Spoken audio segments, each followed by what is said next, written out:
Hey everybody, this is Jimmy, and welcome back to Everything Under the Sun. Once again, before we get started with this next segment, big shout out to Fresh Air Entertainment, Tony Herman, and the staff here for everything they do for us. Once again, if you like what you see, please hit the subscribe button and hit the little notification so we can let you know about upcoming shows that are coming up in the future. But right now, we're going to get back to Mr. Don Thrasher. We're back, Don. What's going on? Hey, thanks for All having right. me on. It's fun revisiting some of this stuff. It's you. What you've already blown me away to realize, and for people out there that a lot of people that aren't from Dayton or that are huge guided by, you blew me away a little bit that some of Guided by Voices' best work was recorded in a garage. Some of it, not all of it. Some of it just blew me away. Yeah. So you're writing for The Voice. You're touring.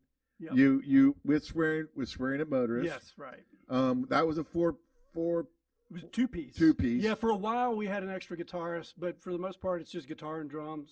And Now that's a how lot you- of mayhem. The two piece Who, as they Yeah. call us. Okay. And Dave, the lead singer, is a very eclectic character. Oh so- yeah, absolutely. yeah. Absolutely. And that's who you. Not only have you toured the country, but this is where you broadened and toured internationally. Was Yeah. with that band. Absolutely, yeah. We did a tour of Europe, and I guess 2000. Yeah. Which was a blast. We went over and did some shows initially with Songs of Haya. We were on a label called Secretly Canadian, and they were, at the time, the biggest label. I mean, the biggest band on the label. And so we got to play some dates with them. We opened for them at the Paradiso in Amsterdam for the first show, which is the place to play. I mean, it was pretty mind-blowing. It was a sold-out show. You played the inaugural show. No, Oh. it was our first show Oh, okay, in okay. Europe Sorry. was there.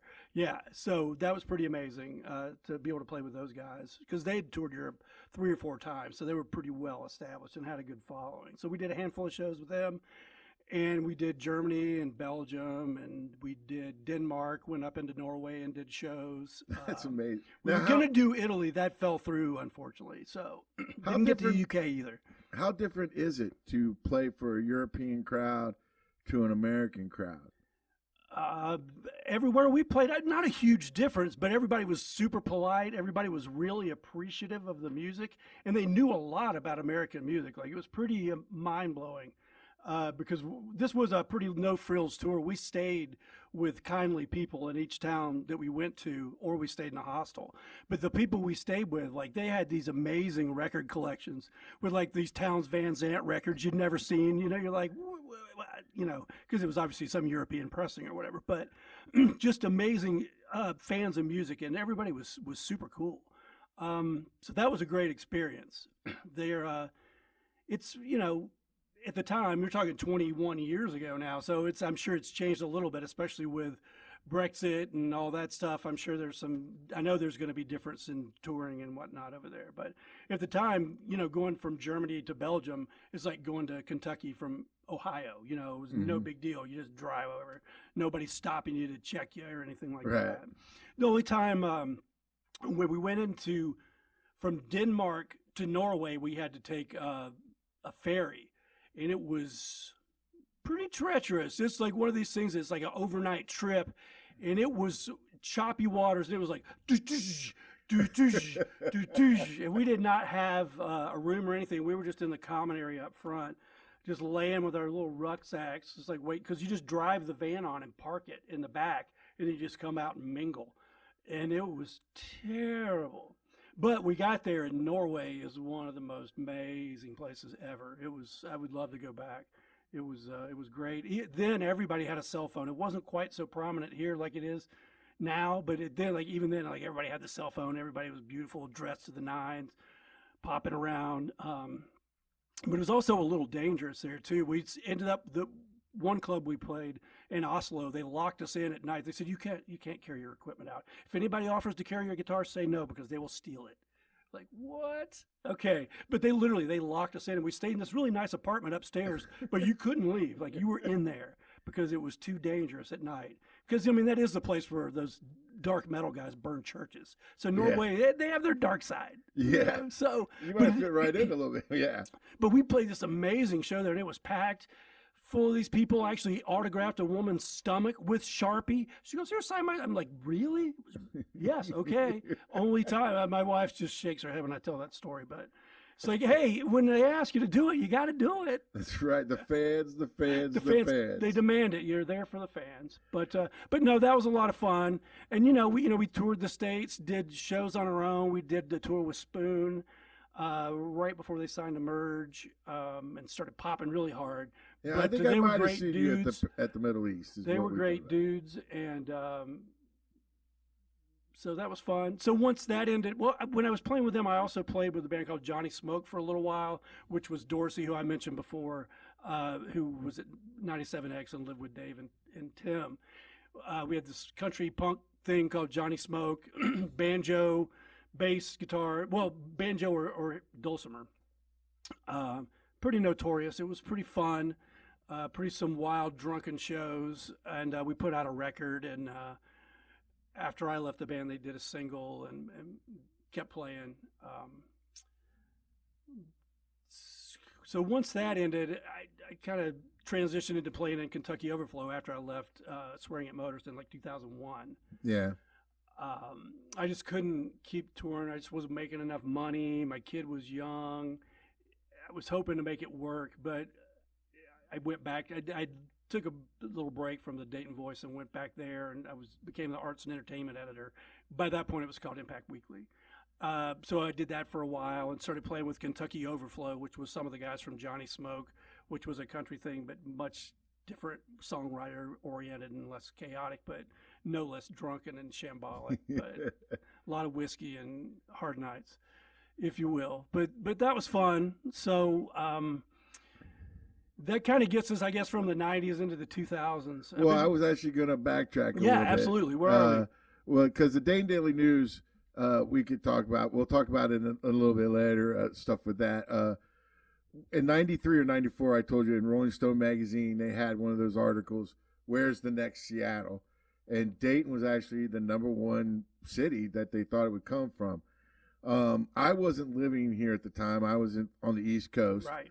A lot of the bands that were huge here, or were huge on the East Coast, but not necessarily here per se. Like the first time I heard Real Lulu and Guided by Voices and Brainiac was on, and I think I saw you at the Middle East a little bit ago. Can you explain? I mean, what it was like to be in that early part when Dayton was, like I said, the mecca of probably music in the Midwest at the time. What was that like? Just all the genres, because the hip hop, the funk scene was still a big thing here in Dayton, and again the Brainiac and them. You guys were doing something that nobody else was really doing anywhere else in the country. Right.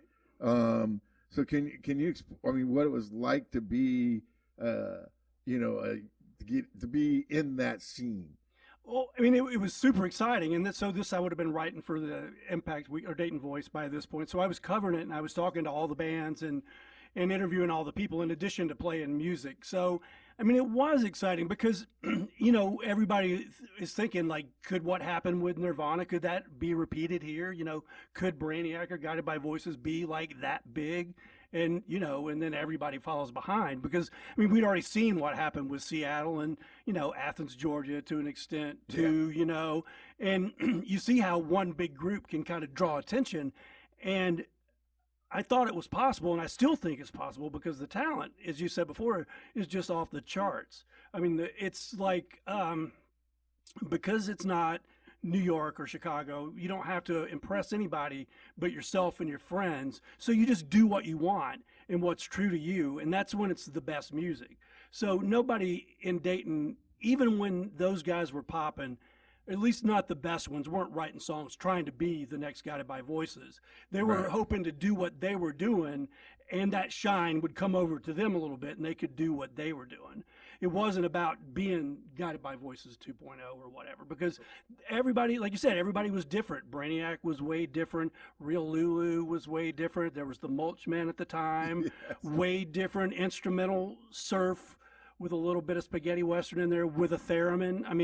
Just a little bit of that weird twist, which that's what Guided by Voices has, which we talked about before. Brainiac too, like super great band, great records, and a great live show. Same with Guided by Voices. It wasn't like they weren't just like one or the other. Like, and they were different. Like the records didn't sound like the show, and the vice versa for either band. But they had hooks. Even with Brainiac, all their best stuff. Like there's hooks out the butt in various places. You just got to know, and you got to fight through the noise and the discordant stuff sometimes, but they're in there, believe me, and that's what the bands that tried to be like Brainiac never could do, because No, they didn't have that melodic sensibility that Tim just had. He was a great songwriter, a great one of the performer. greatest frontmans of all time. I mean, seeing them, I know you saw them at Lollapalooza on the East Coast. I saw them in Columbus and Cincinnati when they played. And in Cincinnati, I stood behind the stage and watched them, and they were on the side stage, not the main stage. Right. But it was packed, and just seeing people's jaws drop, everybody in the crowd was like, what in the hell are we witnessing right now? And they tore it up. They played a 30-minute set, and they were done. All energy, 30 minutes, here and gone. And then you're just still picking your jaw off the floor, like, what was that? Their first show was at the Wright State cafeteria. That's what. Yes. Okay, and the lead singer, Dave from Swearing It Motors, said that the first time he saw them, they did a 25-minute set, and he said at the end of it, you were like, okay, this can't go any further because something might happen. It's right. But you were here for 25 minutes, and it was mind blowing. It's right. And that's how I've heard that description of Guided by Voices also. So that's the Dayton scene, like, doesn't give the props, and that's why I'm so glad you're here, because I can push it and say it, and we actually have somebody here, folks, that is in the scene, because to explain the '90s in Dayton to people is you are the perfect person to do that, and yeah. You know, it never quite happened, but it didn't really happen anywhere. You know, it's like anything with music scenes, it comes and goes, and you know that style of indie rock or whatever is not necessarily the hottest thing in the world right now, but you know, it still lives on. There's still people doing similar stuff inspired by that third generation, you know, inspired by the people inspired by that, or whatever it is. But you know, I mean, Guided by Voices is still making records today, and they're still really good records. And Yes. he's built, you know, Bob's built this cottage industry where he doesn't have a bazillion fans, but he's got a lot of fans, and they're all hardcore, and anything that he does, they buy.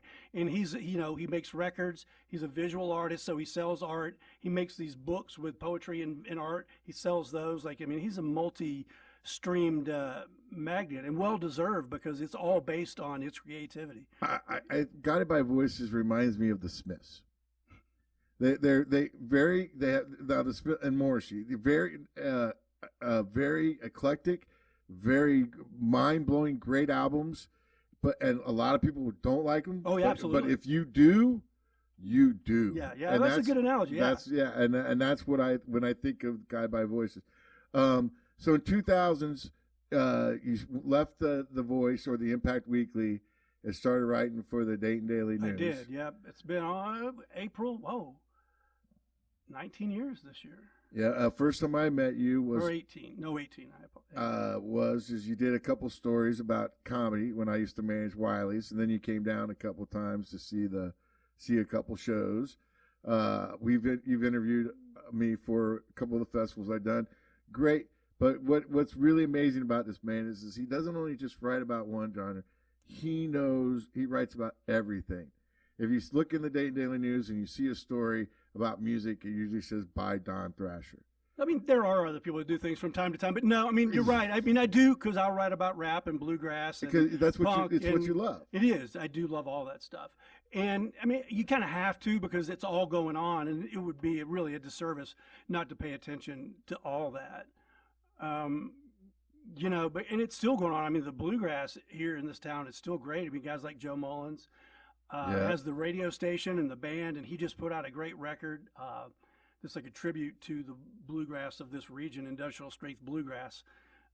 That's a spinoff of the book and all that. That's really great. It's got some big names on it, and brand new, super good, and it's on Folkways, Smithsonian Folkways. That's no small joke right there. That's right out of here in the Miami Valley. Yeah, I mean, there's just you got great blues, Noah Witherspoon, Scotty Bratcher, So talented, yeah. country with we were just talking about Jamie Settle. There might be some other ones, but the hip hop is really still is probably the strongest of the music going out Yeah, on right now. it's the weirdest thing. There's always been a lot of great rap talent here, but it doesn't get a lot of support.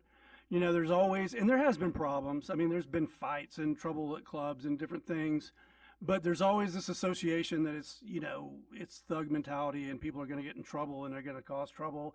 And it makes a lot of club owners rightfully leery to deal with it because some people come because they think it might be that and they might be able to just raise a little heck and have some fun and cause some trouble, and other people just want to go have a good time and enjoy the music. Yeah. So it's kind of tough, but there's a lot of great music. We were talking before the show about Safe Money, that new record from Kev Carter and Tino, which is really good, that just came out, and that's their first record they've done together. They've both released stuff independently, and they're really good, like very lyrical guys. Got a little bit of a throwback feel to the music, not totally old school because it does feel contemporary, but it's doesn't sound like what you hear a lot of times from rap today, and not to disparage a lot of stuff, but my taste run toward the 90s hip hop and 80s, 90s. Yeah. And that's just taste and the fact that, That's I'm what we getting grew up older with. and it's harder to keep up with stuff because there's just, in this day, there's so much comes out. It's like, what have you been listening to lately? I mean, what haven't you been listening to? I mean, if you're on Spotify or YouTube or anything, it's like everything's all over the place. I mean, they kind of the YouTube and that kind of like here's what they know what you're listening to. That's what I like. Right. Here's what you should be listening to. I do. So the Dayton scene, you see it not slowing down. You see it Not at actually all. getting stronger. Yeah, I mean, there's great bands. I mean, you mentioned the Works earlier. I mean, those guys have been for years. They got out of town doing their thing and just doing it.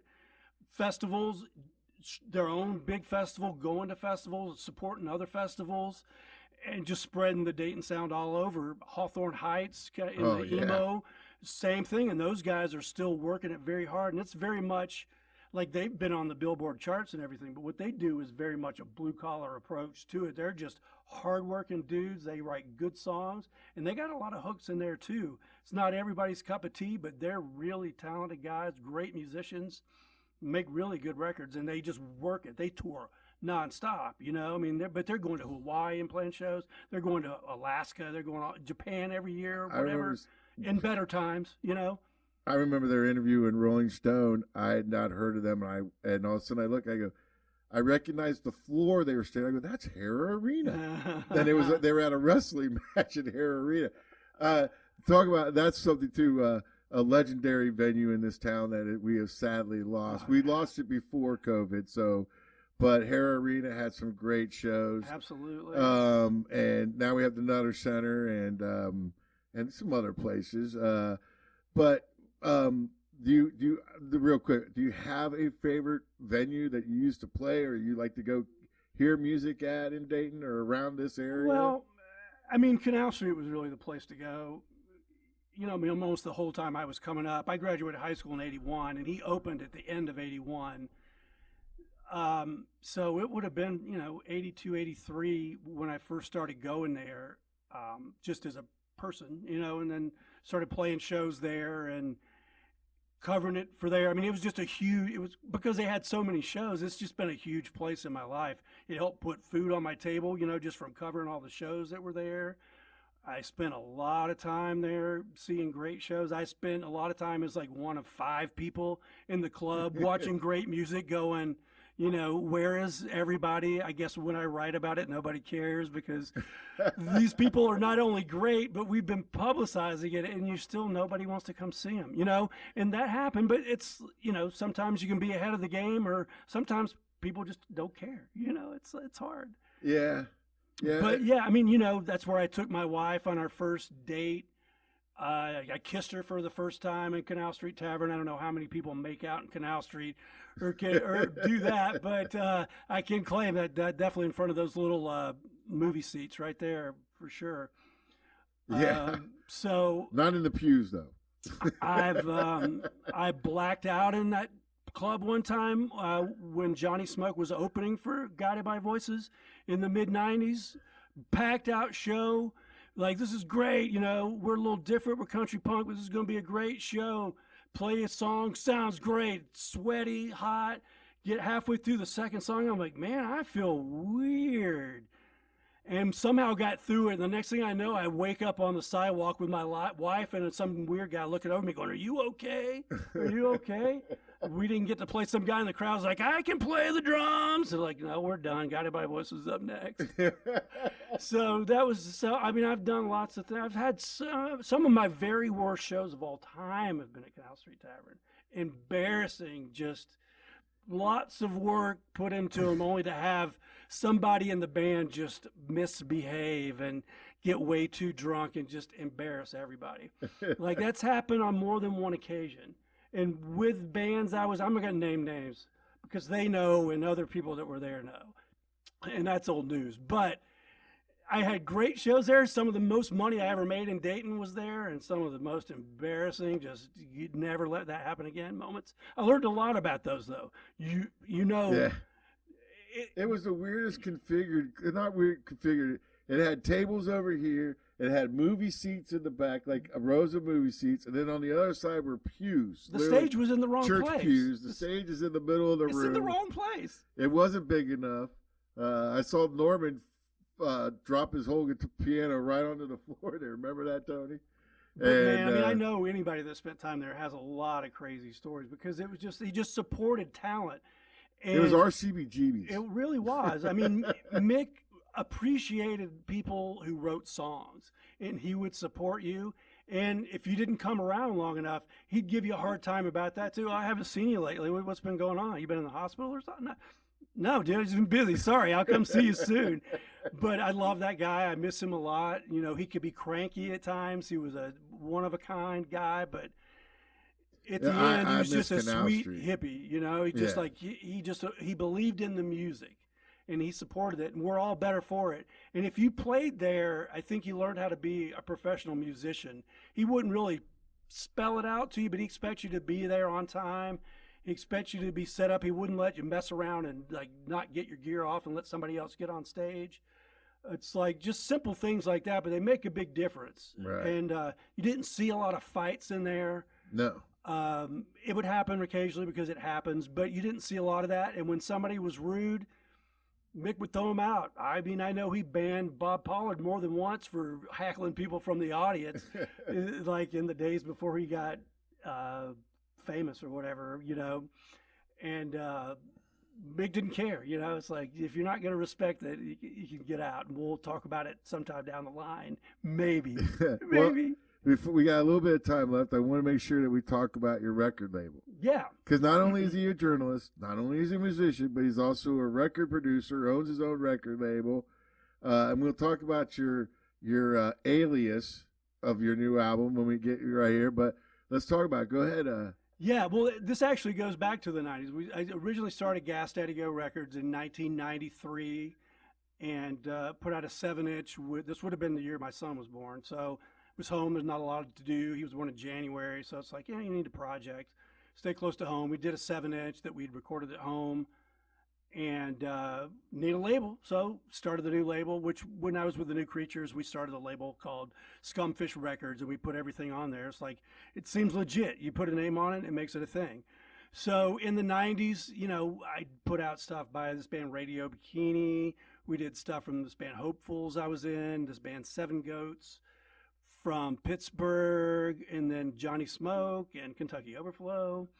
And we did a tape with these guys, Mink. We did quite a bit of stuff. Cassettes, a few 7-inches, a lot of cassettes. And then it kind of died down for a little bit. And I started playing with Smug Brothers in 2008.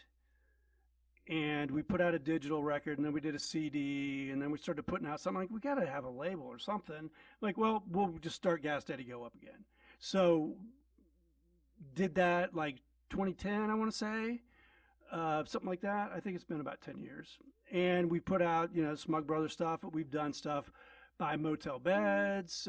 We've done like punk with Jasper the Colossal Andy Gabbard we did a thing with recently from Buffalo Killers, and he played with Black Keys recently, and he goes by Andrew Gabbard now. He's got redubbed during the pandemic, so his new stuff is coming out as Andrew Gabbard, but he's great. He's one of my favorite songwriters in the world. He's just fabulous. Buffalo Killers, very underrated band. Very underrated. Very underrated. And they're just sweetheart guys and great.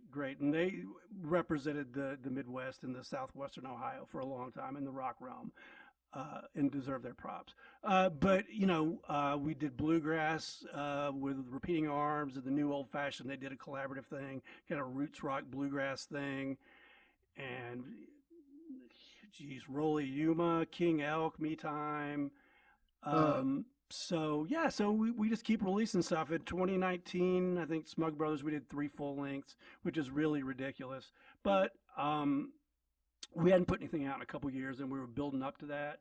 And we're kind of self-contained before we 4-tracked at home and would overdub with Daryl Robbins, who was in Motel Bez, and he does all kind of stuff. He's a man about town, TV Queens, and all kind of stuff. So let's talk about this brand new artist you have that put out an electronic album this year that I had listened to and is it's different. It's different. But it's great. Well, I have to. So could you please talk about this new artist that you have? Well, it's hardly new, but I appreciate you checking it out and indulging me for the first part.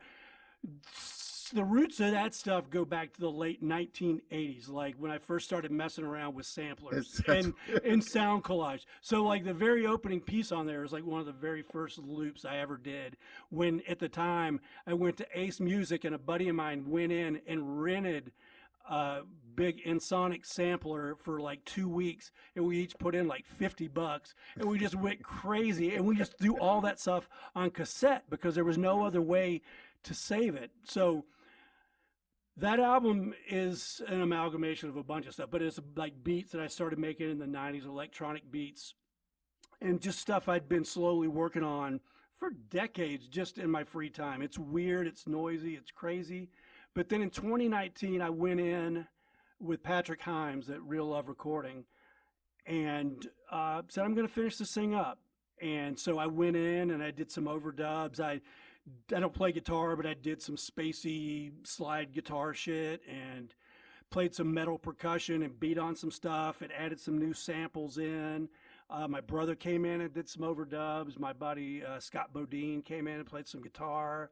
And is that Michelle's brother? Yes. Okay. He came in and played some guitar. Sorry, I didn't mean to interrupt. No, not at all. And then Nathan Peters, who is in the aforementioned TV Queens and Lioness and Captain of Industry and all these bands I love, came in and did some vocals and played some piano and just did a magnificent job.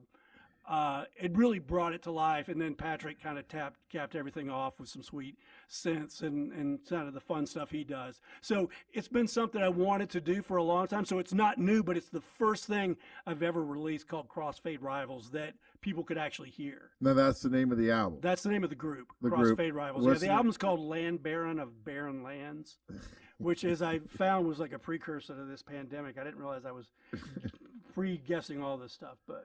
Okay, well, listen, we have just tapped into this. You must come back. I'd love to, man. Well, thanks for indulging me and let me tell some stories. I appreciate it. It was a lot of fun. Yes, this is Don Thrasher, everybody, from the Dayton Daily News, swearing at motorists, guided by voices. Well, there's so many names. We won't even have enough room in the credits. But once again, thank you, Don. Thank you so much. Very humbled. This is Jimmy. It's Everything Under the Sun.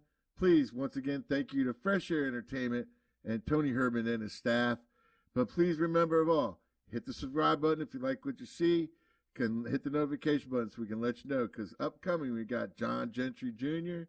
and Subterranean will be some of our episodes again. Please, any Facebook real quick. Facebook, Twitter. Nah, that's Where all can right. I hear the album Crossfade Rivals? It's on Bandcamp, crossfaderivals.bandcamp.com or gasdaddygo.bandcamp.com. All right. Thank you, Don, again. Thank you to all of you. Once again, peace. See you later.